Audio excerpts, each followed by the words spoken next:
চেম্বারে। অনুষ্ঠানটি দেখুন প্রতিদিন সকাল 7:30।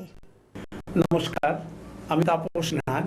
প্রতিদিনের মতো শুরু করছি চ্যানেল ভিশন আয়োজিত আপনাদের প্রিয় অনুষ্ঠান আজকের ভাবনা। আজ আমাদের মধ্যে অতিথি হিসেবে উপস্থিত আছেন আপনাদের সেই পরিচিত কবি ও আবৃত্তিকার।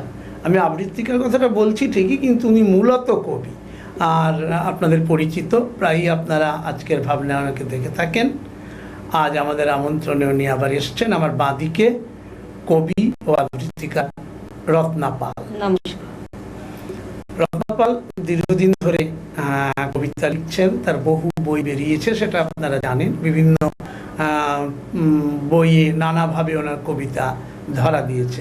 তো রত্নাদি আজ যে এসছেন, তো এই মুহূর্তে তো এখনো একটা করোনা মহামারী রয়ে গেছে, তো কেমন এই সময়টা কেমন কাটছে আপনার?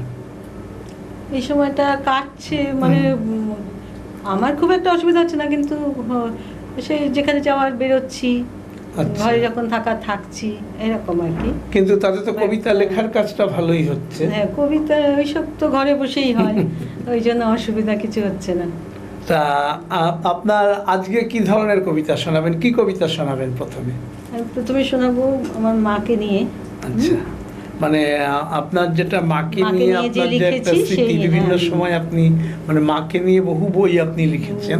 ঠিক আছে, মানে বই বলতে কি, মানে বই বহু কবিতা লিখেই বই হয়েছে সেগুলো। হ্যাঁ, তো যাই হোক, ঠিক আছে, বলুন।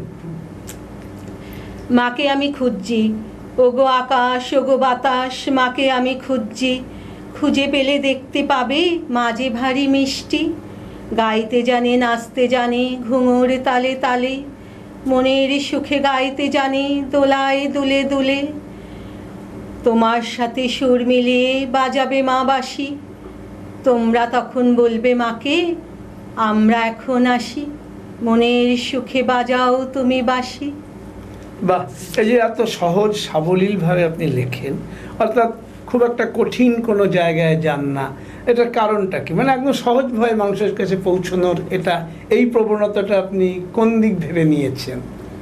এই দিকটা তো বলতে গেলে আমি তো সেরকম পড়াশোনা শিখিনি, আবার তার মধ্যে আবার সে যেটুকু জানি, হয়তো ঈশ্বর এইভাবেই হয়তো আমাকে মানে আপনি সরলভাবেই মানুষের করেছে। ওটা তো লেখাপড়া শিখিনি, ওগুলো বিনয়ের কথা বাদ দিন। হ্যাঁ, আর যা কোনো মানুষ যে বলে আমি খুব জানি, আমি খুব শিখেছি, আদৌ সে কিছু শেখেনি। আপনার বলার মধ্যে দিয়ে আপনার শিক্ষার পরিচয়টা বেরিয়ে আসে। যাক, এরপরে কি শোনাবেন? সে মাকে নিয়েই আরো কবিতা নাকি? আচ্ছা, বলুন। মাকে মনে পড়ে, বৃষ্টি পড়ে বৃষ্টি পড়ে, মাকে আমার মনে পড়ে। ঘরে যখন জল পড়ে মা আমায় ফোন করে, বলে তুই চলে আয় আমার ঘরে।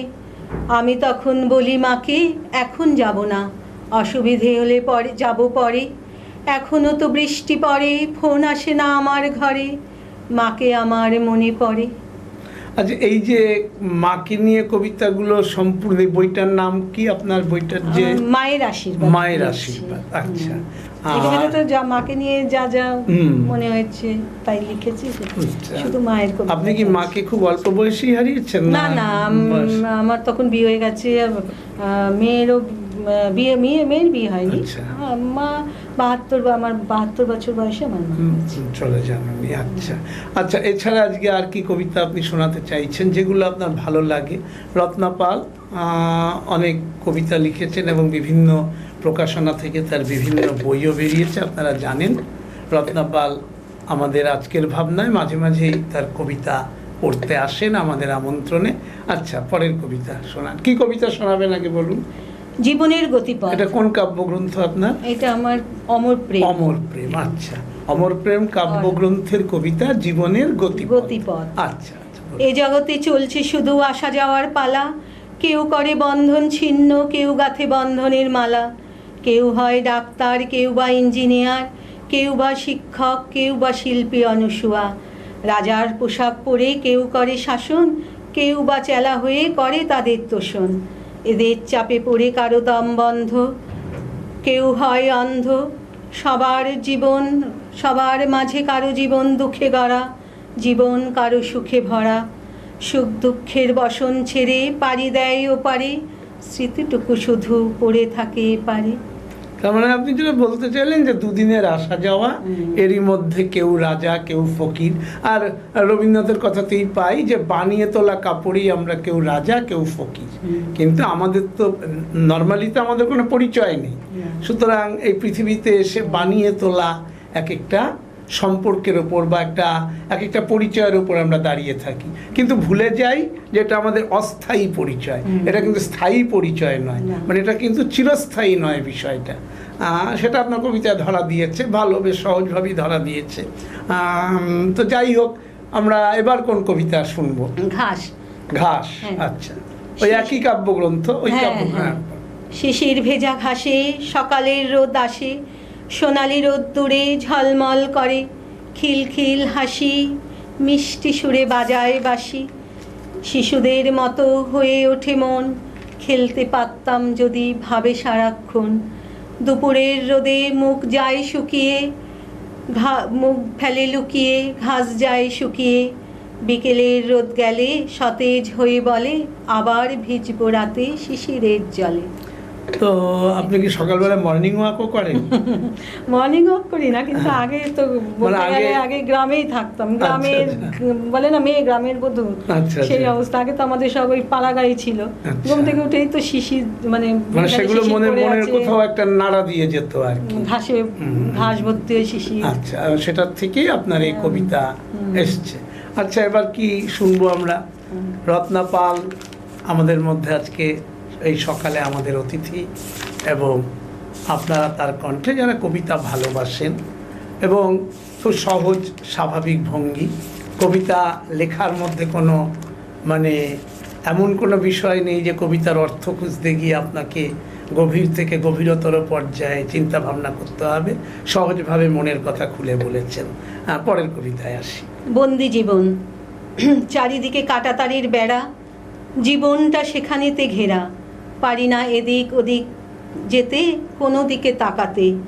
ভুল হলেই পেছনে পাহারাদার, বড় চোখে চাউনি তার। ভয়ে শিউরে উঠি, মনে হয় জীবনটাকে বদলায়, নেই কোনো উপায়।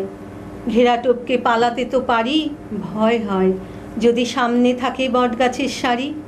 সতর্ক প্রহরায় জীবনটা কাটাই, মাঝে মাঝে হাঁপিয়ে উঠি। ভাবি কবে যে হবে এ জীবনের ছুটি। তার মানে চার দেয়ালের মাঝে মাঝে মাঝে মন হাঁপিয়েও ওঠে। মানে মান্না দেশে যে গানটা, চার দেয়ালের মধ্যে নানান দৃশ্যকে ওই যে সাজিয়ে দেখি বহির্বিশ্বকে, চার দেয়ালের মধ্যে নানান দৃশ্য সাজিয়ে পৃথিবীটাকে দেখছি। আপনি বলতে চাইছেন যে চার দেয়ালের মধ্যে মন হাঁপিয়ে উঠছে, তো অনেক সময় ভয়ে বেরোনো যায় না। অর্থাৎ তারপরে এখন এই করোনার প্রেক্ষাপটে তো আরো বেরোনো যায়, মানে বাড়ির বাইরে পা ফেলে সবাইকে একদম একদম ভয় লাগিয়ে দিয়েছে একদম। তো সেক্ষেত্রে এবার কোন কবিতায় আসবো? আমরা রত্না পালের কণ্ঠে কবিতা শুনছি, তার স্বরচিত নিজের লেখা কবিতা। দুঃখ। আমার দুঃখ অন্তরের কান্না, বাইরে থেকে যায় না দেখা। সে এক গভীরতম বেদনা। আমার দুঃখ, যারা আমায় ভাসত ভালো, তারা সবাই আমাকে ছেড়ে চলে গেল। এখন কঠিন বাস্তবের মুখোমুখি হয়ে এগিয়ে চলা, কাউকে কোনো কথা না বলা। নীরব পাথর মনে হয় শুধু যন্ত্রণা। কবির একটা অভিব্যক্তি এখানে প্রকাশ পেল যে নীরবতার মধ্যে এখন কবি যেন অনেকটা নীরব হয়ে গেছেন, এটাই বলতে চাইছেন যে আগে যে ভালোবাসা বা মানুষে যে একটা অন্য ধরনের যে সম্পর্ক, আজকে কম্পিউটারের যুগে বা যান্ত্রিকতার যুগে মানুষ ক্রমশ বিচ্ছিন্ন হয়ে পড়ছে। তাই তো বলতে চাইছেন, পরিষ্কার দেখা গেল যে মানে মানুষের মধ্যে সেই আর সকলকে নিয়ে চলার মানসিকতাটা বোধহয় আস্তে আস্তে কমে যাচ্ছে। মানে সকলেই একটা একাকিত্বের মধ্যে থাকতেই ভালোবাসে। আর যখন দেখবেন ভালোবাসার মানুষ চলে যায়, তখন অন্যকে তার সেই দুঃখটা বলা যায় না, সেটা মনের মধ্যেই সব কিছু অর্থাৎ সইতে হয় আর কি। মানে সেটাকে আর মানে যেমন ওই যে ওটাকে জোড়া লাগানো মানে সেইভাবে ব্যাপারটা আসে না, অর্থাৎ সেই স্মৃতিটা মনের মধ্যে ক্রমশ নাড়া দিয়ে যায়। আর এবার কোন কবিতায় আসবো? নাকি আপনি তো বলেছিলেন যে আজকে আপনি তো মাঝে মাঝে কবিতা আবৃত্তি করার চেষ্টা করেন, আপনি বলেছেন যে আমাকে আবৃত্তিকার বলবেন না, আমি বলতে ভালো লাগে, আমি একটু কবিতা আবৃত্তি করে শোনাবো। তো সেটা কি শোনাবেন এখন? শোনান। কার কবিতা শোনাবেন? রবীন্দ্রনাথ ঠাকুরের এক গায়ে। ভালো, দেখা যাক আপনি অন্যের কবিতা। অবশ্য রবীন্দ্রনাথের আর কি বলবো, রবীন্দ্রনাথের কবিতা তো সবাই বলার চেষ্টা করে। তো যাই হোক, আপনি যে সেটা করছেন সেটা একটা নিশ্চয়ই কবি হয়ে আরেকজন কবি বলতে তো যাত্রার কবিতা নয়, রবীন্দ্রনাথের কবিতা বলছেন, নিশ্চয়ই বলতে পারে, বলুন। আমরা দুজন একটি গায়ে থাকি, সেই আমাদের একটি মাত্র সুখ।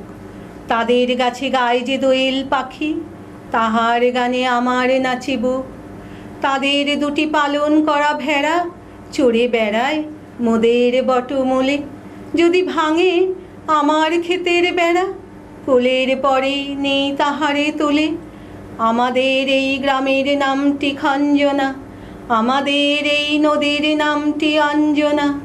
আমার নাম তো জানে গায়ের পাঁচজনে, আমাদের সেই তাহার নামটি রঞ্জনা। দুইটি পাড়ায় বড়ই কাছাকাছি, মাঝে শুধু একটি মাঠের ফাঁক। তাদের বনের অনেক মধুমাছি, মোদের বনে বাঁধে মধুর চাক। তাদের ঘাটের পূজার জবামালা ভেসে আসে মোদের বাঁধা ঘাটে। তাদের পাড়ার কুসুম ফুলের ডালা বেচতে আসে মোদের পাড়ার হাটে। আমাদের এই গ্রামের নামটি খঞ্জনা, আমাদের এই নদীর নামটি অঞ্জনা। আমার নাম তো জানে গায়ের পাঁচজনে, আমাদের সেই তাহার নামটি রঞ্জনা। আমাদের এই গ্রামের গলি পরে আমের বলে ভরে আমের বোল। তাদের খেতে যখন তিসি ধরে, মোদের খেতে তখন ফোটে শন। তাদের ছাদে যখন ওঠে তারা, মোদের ছাদে দক্ষিণ হাওয়া ছোটে। তাদের বনে ঝরে শ্রাবণ ধারা, মোদের বনে কুসুম ফুটে ওঠে। আমাদের এই গ্রামের নামটি খঞ্জনা, আমাদের এই নদীর নামটি অঞ্জনা। আমার নাম তো জানে গায়ের পাঁচজনে, আমাদের সেই তাহার নামটি রঞ্জনা। বাহ! তো কবি রত্না পাল খুব সুন্দরভাবেই রবীন্দ্রনাথের এক গায়ে কবিতা আপনাদের সামনে আবৃত্তি করে শোনালো। তো আবৃত্তি শিল্পী না হয়েও এই যে কবিতার প্রতি অনুরাগ থেকেই একটা সুন্দরভাবে রবীন্দ্রনাথের কবিতা তুলে ধরা, এটা অবশ্যই সকলের কাছেই শিক্ষণীয়। যে এই জাতীয় মানসিকতা যদি ঘরে ঘরে জন্ম নেয়, তাহলে আমাদের আজকের ভাবনা অনুষ্ঠানের সার্থকতা। আজকের ভাবনার মূল কথাই তো ওখানে, যে মানুষ কি করে আরও বেশি করে এগিয়ে যাবে, সংস্কৃতিকে আরও সরিয়ে দিতে পারবে। কারণ আমাদের বাঙালির ঐতিহ্যই তো বাঙালির সংস্কৃতি, বাঙালি তো এটা একমাত্র বাঙালির গর্বের তো এই জায়গাটাই। সুতরাং যে জায়গাটা সারা পৃথিবীর অন্য কোনো জাতির মধ্যে এই ধরনের মানে এত বিত্তশালী সংস্কৃতি কিন্তু নেই, সুতরাং এটা আমাদের গর্বের বিষয়। তো আজকে রবীন্দ্রনাথ বাদ দিয়ে পরবর্তীকালে রবীন্দ্রোত্তর যুগের কোনো রবীন্দ্র পরবর্তী যুগের একজন কবির কবিতা যদি একটু আবৃত্তি করে শোনান তাহলে ভালো হয়। আরেকটা কবিতা আমরা শুনি। খুবই কঠিন, আমি পারবো কিনা চেষ্টা করি। আচ্ছা, চেষ্টা করুন। জয় গোস্বামী। আচ্ছা। বেনি মাধব। বেনি মাধব, বেনি মাধব, আমি তোমার বাড়ি যাব। বেনি মাধব, বেনি মাধব, তুমি কি আর আমার কথা ভাবো? বেনি মাধব মোহনবাসী তমাল তরুমূলে বাজিয়েছিলে, আমি তখন মালতী স্কুলে। ডেস্কে বসে অঙ্ক করি ছোট্ট ক্লাস ঘর, বাইরে দিদিমণির পাশে দিদিমণির বর। বেনি মাধব, বেনি মাধব, আমি তখন নবম শ্রেণী, আমি তখন শাড়ি। আলাপ হলো বেনি মাধব সুলেখাদের বাড়ি। বেনি মাধব, বেনি মাধব, লেখাপড়ায় ভালো, শহর থেকে বেড়াতে এলে আমার রং কালো। বেনি তোমায় দেখে এক দৌড়ে পালিয়ে গেছি ঘরে। বেনি মাধব, আমার বাবা দোকানে কাজ করে। কুঞ্জে উলে গুঞ্জে তবু ফুটেছে মঞ্জরি, সন্ধেবেলা পড়তে বসে অঙ্কে ভুল করি। বেণী মাধব বেণী মাধব, আমি তখন নবম শ্রেণী, আমি তখন 16। ব্রিজের ধারে বেণী মাধব লুকিয়ে দেখা হলো। বেণী মাধব বেণী মাধব, সত্যি বলো, এসব কথা কি এখনো তোমার মনে পড়ে? এসব কথা কি তুমি বলেছিলে তোমার প্রেমিকাকে? তবু জুড়িয়ে গেল চোখ আমার, পড়িয়ে দিল চোখ। বাড়িতে এসে বলেছিলাম ওদের ভালো হোক। রাতে এখন ঘুমোতে যাই একতলার ঘরে, মেঝের উপর বিছানা পাতা, জ্যোৎস্না এসে পড়ে। আমার পরে জীবন ছিল, সেও আজ হারিয়ে গেছে চোরা পথের বাঁকে। জানি না আজ কার সঙ্গে থাকে। আজ জুটেছে কাল কি হবে, কালের ঘরে শনি। আমি বেণী মাধব, আমি এখন এই পাড়ায় সেলাই দিদিমণি। তবু আগুন আগুন জলে কই, বেণী মাধব, আমিও যদি নষ্ট মেয়ে হই। বোঝা গেছে আপনাকে খুব মানে বিপত্তিতে ফেলা গেছে আর কি। মানে কবিতার নাম মালতী বালা বালিকা বিদ্যালয়, কবিতাটি খুব বিখ্যাত কবিতা। তা এখন এই কথা তো অবশ্যই সত্যি যে, বিশেষ করে আমি এই কথাটা বরাবরই বলি আবৃত্তিকার হিসেবে, যে আবৃত্তি যদি মুখস্থ না বলা হয় সেটাকে আবৃত্তি বলা যায় না, সেটাকে পাঠ বলা উচিত। তো বিশেষত আপনি কবি রত্নাপাল, একজন কবি, তো আপনি প্রস্তুত না, আপনাকে বলেছি একটা আবৃত্তি শোনান। এটা আপনার শুধু দেখানো যে কবি হিসেবেও আপনি আবৃত্তি করতে ভালোবাসেন, চেষ্টা করেন। সেখানে কবিতায় অনেক কথা এদিক ওদিক হয়েছে বা সঠিকভাবে সেটা হয়তো মনে আপনার আসেনি। আমি যদি আপনাকে বই দেখে বলতে বলতাম অবশ্যই আসতো, কিন্তু আপনি স্বতঃস্ফূর্তভাবে যে কথাগুলো তুলেছেন, আর মূলত যারা আবৃত্তি শিল্পী, যারা আবৃত্তি করেন, পর্দার ওপারে যারা রয়েছেন, তারা আপনার কবিতাটাতে হয়তো দেখা যাবে মানে কবিতা মুখস্থের ক্ষেত্রে অনেক ভুলভ্রান্তি পাবে, কিন্তু তবুও আপনি যে কবি হিসেবে ওটাকে বলার চেষ্টা করলেন আবৃত্তি, এর জন্যই আপনাকে ধন্যবাদ। আপনি এবার আপনার নিজের কবিতাতে চলে আসুন। কবি রত্নাপাল আবৃত্তি করার চেষ্টা করেন, উনি কখনোই দাবি করেননি যে আমি আবৃত্তিকার। আর আমাদের আজকের ভাবনা জানেন, আমরা মানে নন কাট, অর্থাৎ কোনো রকম কাট হয় না এখানে, অর্থাৎ আমাদের যেরকম সহজ সাবলীলভাবে মানে সেটাই আপনাদের সামনে তুলে ধরা, অর্থাৎ আমরা কোনো কৃত্রিমতার দরজা দিয়ে আপনাদের কাছে পৌঁছই না। যেটা বাস্তব, যেটা সহজ, যেটা সরল, আমাদের মধ্যে কোনো লুকোছাপা নেই।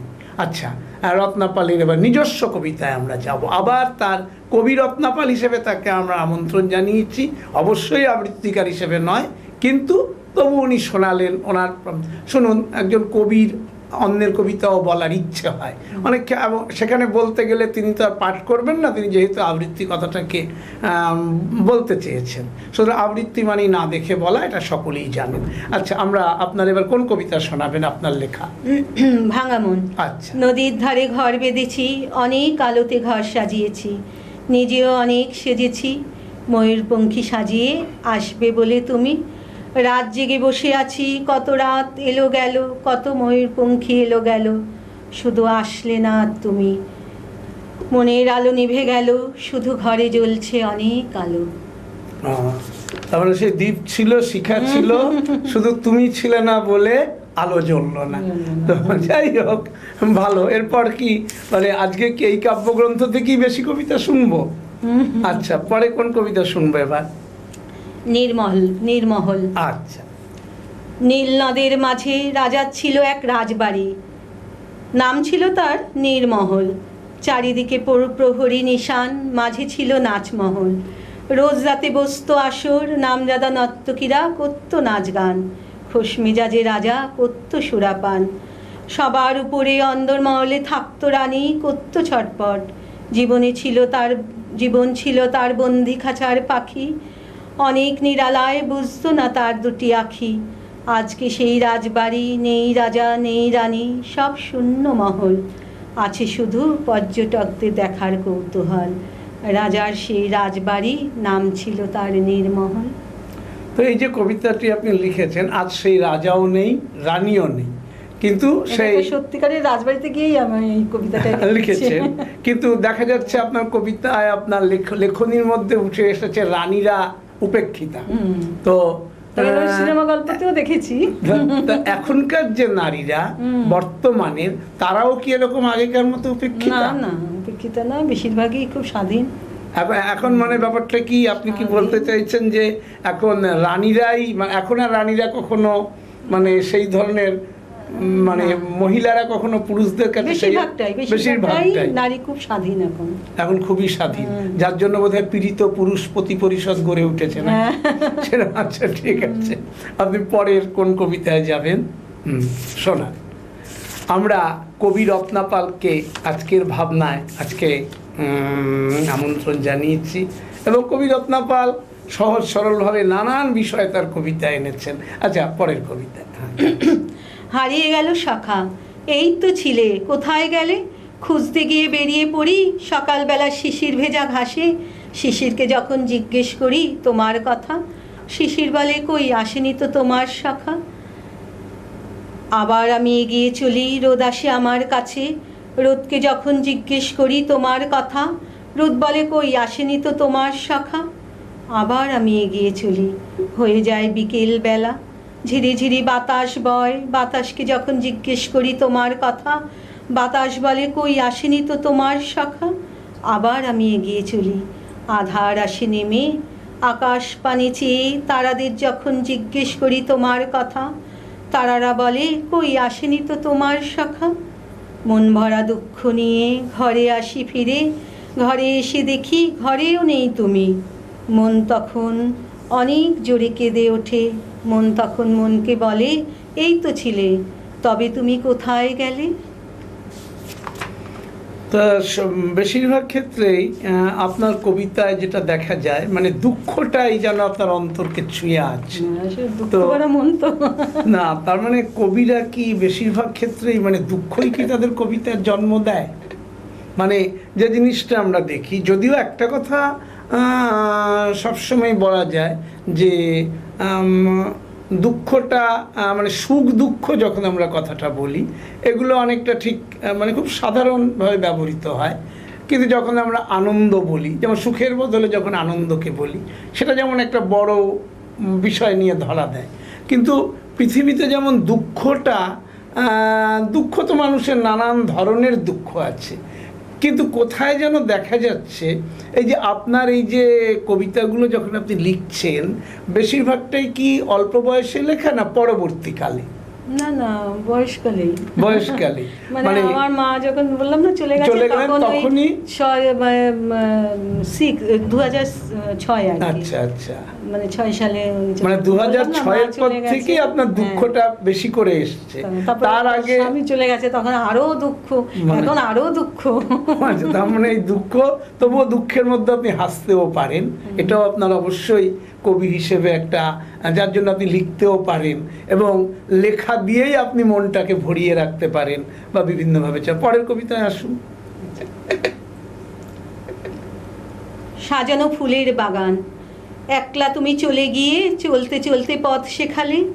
কত জায়গায় যাচ্ছি এখন, এক এক জায়গায় এক এক রকম। কত কাগজে করছি সই, সবাই বলছে তুমি কই। বলছি ওদের কত কথা, বলতে গিয়ে পড়ছে মনে। সাজিয়ে রেখে গেছো সাজানো ফুলের বাগান, ফুল তুলতে গিয়ে তোমার কথা মনে পড়ে। রোজ সকালে ঘুম থেকে উঠে রোদে জলে, কনকনে শীতের সকালে আসতে তুমি ফুল বাগানে। মাটি কুপিয়ে সার দিয়ে গাছের গোড়ায় জল দিয়ে, গাছ ভরা ফুল ফুটিয়ে সাজিয়েছো ফুলের বাগান।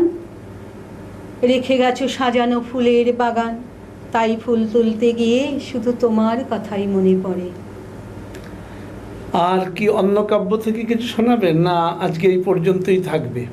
একটা নতুন কবিতা লিখেছেন? বই বেরোয়নি, আর বই মানে এটা বইয়ে এখনো বেরোয়নি, কিন্তু মানে লেখা তৈরি হচ্ছে আর কি।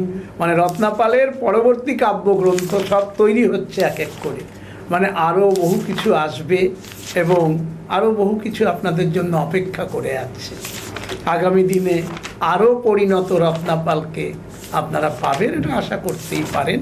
এবং তিল তিল করে উনি তিলোত্তমা তৈরি করতে চলেছেন। আচ্ছা, আসুন বর্তমানে কি লিখেছেন? এটা নতুন আচ্ছা, লিখেছে। করুণাময়ী। আজ বিকেলে হঠাৎ উঠল ঝোড়ো হাওয়া, মল্লিকা কুটির ঘরে বসে আছি খোলা জানালার ধারে। এক মনে আকাশটাকে দেখে আর ভাবে, আকাশটা তো আছে একই রকম, তবে তার জীবনটা কেন হয়ে গেছে অন্য রকম। জীবনে তার ঘটেছে একের পর এক বিপর্যয়, হারিয়ে গেছে মনের ঠিকানা, হারিয়ে গেছে মনের পরিচয়। শেষে লাল চেলিটাও গেল উড়ে, ধরতে গিয়ে সাদা চেলি এলো ফিরে। সাদা মনে আজও অনেক রঙে সাজে, মন যে তার মনকে উপহাস করে। তবুও অবুঝপানা মন ভাবে সারাক্ষণ, আকাশটা তো আছে একই রকম, তবে তার জীবনটা কেন হয়ে গেল অন্য রকম। তার মানে দেখা যাচ্ছে দুঃখকে আপনি ছাড়বেন না, মানে এর পরেও যে বই যে যা যা কবিতা লিখবেন সেই কবিতার মধ্যেও সেই বেদনা, সেই দুঃখ।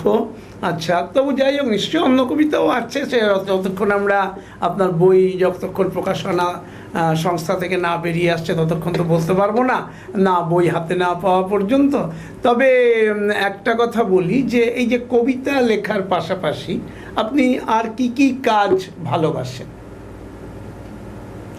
এই কাজ বলতে এই টিভি দেখতে ভালোবাসি, একটু খবর শুনতে ভালোবাসি। খবর বা রাজনীতির ব্যাপারে আগ্রহ আছে? রাজনীতি শুনি কিন্তু বুঝি না, তবে সবই তো বোঝেন না আপনি, সবসময় বলেন। আর যা সবাই তো বলে আমি বুঝি আমি বুঝি, কেবল কবি রত্নাপালকে দেখলাম যিনি বলেন যে আমি কিছুই বুঝি না। একটু সিরিয়াল দেখি, এইসব একটু বই, একটু মানে একটু অন্যের কবিতা পড়ি, এইসব। তো এত তো দুঃখের কবিতা লিখলেন, নারীদের সম্পর্কেও অনেক কিছু কবিতায় ফুটে উঠলো। তো বর্তমানে নারীরা কি আমাদের ভারতবর্ষে নিরাপদে আছে বলে আপনার মনে হয়? আপনি তো খবরও শোনেন অনেক কিছু। না না, নারীরা কোনোদিন নিরাপদে থাকেও নি আর থাকবেও না। মানে এখন বর্তমান প্রেক্ষাপটে মানে নারীরা ঠিক সেই অর্থে সুরক্ষিত নয় বলতে চাইছে না। তো সেই ধরনের কোনো লেখা কি আগামী দিনে লেখার চেষ্টা করবেন? না ইতিমধ্যে লিখেছেন, হয়তো আজকে পড়ছেন না, সেরকম কবিতা কি লিখেছেন ভবিষ্যতে শোনাবেন বলে এরকম? না, মানে নারীদের যে জায়গাটা আপনি ভাবছেন, যে যেটা দেখছেন, হ্যাঁ, বা এই যে নারী পাচার, নানা কিছু আজকে সমস্যা, সামাজিক সমস্যাগুলো আপনার কবিতায় যেগুলো উঠে এলো বেশিরভাগটা মানসিক দুঃখ, যন্ত্রণা, হতাশা। কিন্তু এই যে সমাজে অগণিত নারী যেভাবে প্রতিনিয়ত লাঞ্ছিত হচ্ছেন, প্রতিনিয়ত নানাভাবে, সেই জায়গাগুলোকে নিয়ে আপনি কি ভাবেন? কিছু কি ভাবনা চিন্তা করছেন মানে আস্তে ধীরে লেখার জন্য? চেষ্টা করব ভবিষ্যতে।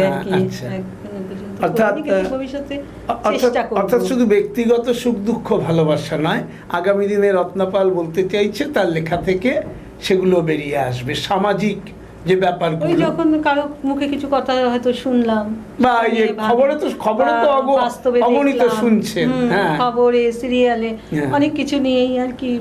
তাতে বোধহয় আপনার মতন কবি যদি সহজভাবে এগুলো লেখে, আমাদের মনে হয় যে আমি তো কবিতা লিখি না, কিন্তু তবু মনে হয় যে এই লেখাগুলো থেকে মানুষ অন্তত নিজেদের, তাদের পারিপার্শ্বিক অবস্থাটাকে আরো ভালো জানতে পারবে। কারণ কবির তো সেটাই কাজ, কবিরাই তো, আমরা তো বলি কবি ছাড়া জয় বৃথা, কবিরাই সমাজকে পথ দেখায়। যাক, রত্নাপালকে অজস্র ধন্যবাদ। আবার একদিন আমাদের চ্যানেল ভিশনের আজকের ভাবনায় আসার জন্য আমন্ত্রণ জানিয়ে রাখলাম।